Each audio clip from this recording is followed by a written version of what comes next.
अकबर आता है, गौरी आता है, औरंगजेब आता है, नादर शाह आता है और मोहम्मद बिन कासिम नाम का कठमुल्ला आता है और हिंदुओं को गाजर और मूली की तरह काटता चला जाता है। वो काटता इसलिए चला जाता है क्योंकि हिंदू जातिवाद में बटा हुआ होता है। अयोध्या का मंदिर तोड़ा जाता है, मथुरा का मंदिर तोड़ा जाता है, सोमनाथ का मंदिर तोड़ा जाता है। वो मंदिर इसलिए तोड़े जाते हैं क्योंकि हिंदू जातिवाद में बटा हुआ होता है। मैं आपको बताना चाहता हूँ, जब औरंगजेब ने एक प्रण लिया, उसने कहा कि देश और दुनिया में सिर्फ एक ही धर्म रहेगा, इस्लाम धर्म रहेगा, हिंदू धर्म का नामो निशान मिटा देंगे। तब कश्मीरी पंडित गुरु तेग बहादुर जी के पास जाते हैं और गुरु तेग बहादुर जी से विनती करते हैं, गुरु जी हमारे धर्म की रक्षा करिए। तब गुरु जी कहते हैं अगर इस धर्म को रोकना है तो किसी न किसी को अपना बलिदान देना होगा। तब गुरु गोविंद सिंह जी छोटे थे, खेल रहे थे, उन्होंने कहा पिताजी आपसे बड़ा पराक्रमी, आपसे बड़ा बलिदानी, आपसे बड़ा त्यागी पुरुष कौन हो सकता है।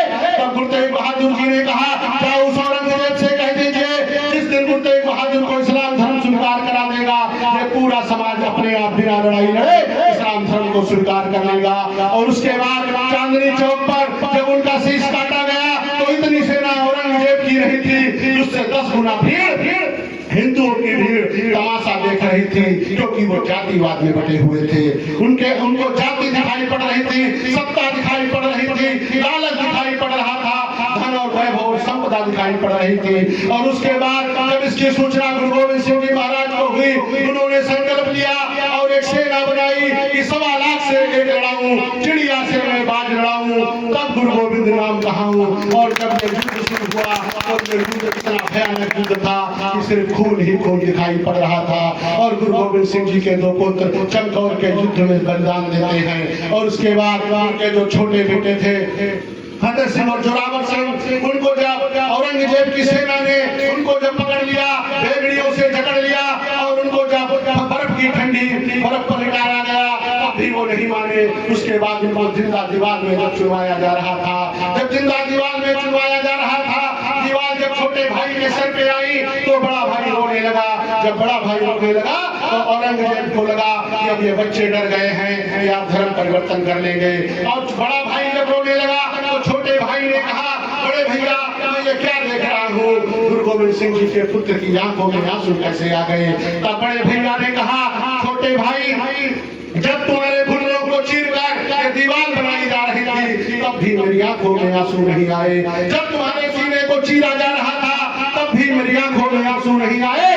मेरी आंखों में आंसू इसलिए आए हैं कि इस धरती पर सबसे पहले जन्म मैंने लिया है और सबसे पहले बलिदान तुम दे रहे हो, इसलिए मेरी आंखों में आंसू आए हैं। उसके बाद गुरु गोविंद सिंह जी से कहती है कि वे हमारे 4 पुत्र थे, चारों ने बलिदान दे दिया, अब क्या होगा।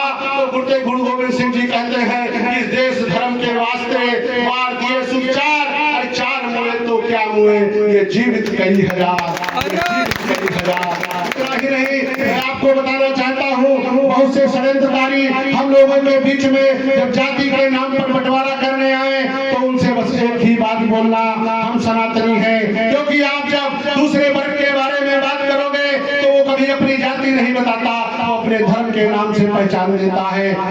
हिंदू समाज के लोगों को संगठित रहने की जरूरत है। आपने देखा होगा इससे पहले इस प्रयागराज का नाम इलाहाबाद हुआ करता था और वो इलाहाबाद इसलिए हुआ करता था क्योंकि हिंदू जब जातिवाद में बटा था तो इन मुगलिया ताकतों के द्वारा उसका नाम इलाहाबाद कर दिया गया। और जब हिंदू संगठित हो गया और एकजुट हो गया तो भगवान प्रभु श्री राम का मंदिर भी बन गया और इलाहाबाद का नाम बदलकर प्रयागराज भी हो गया।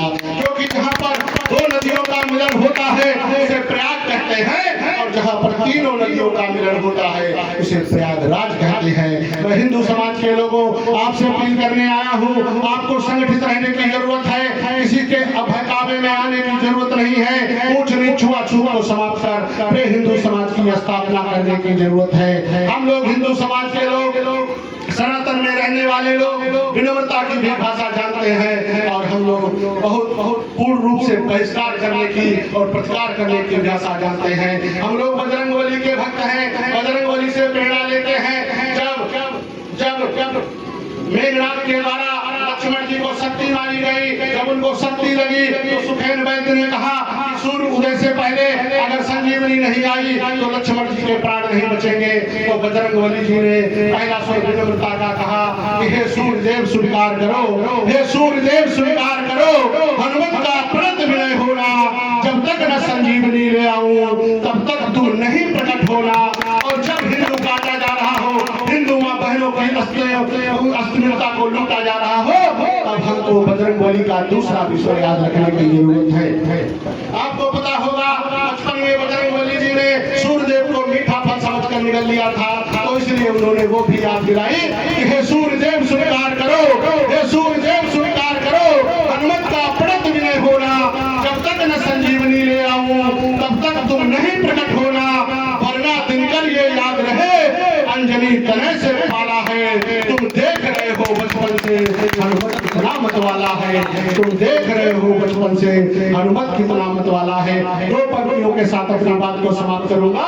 हम शासक पद के राही हैं, हम शासक पद के राही हैं, छल कपट हमारी राह नहीं, हम हिंदू धर्म के रखवाले हैं, अंजामों की परवाह नहीं। जय श्री राम।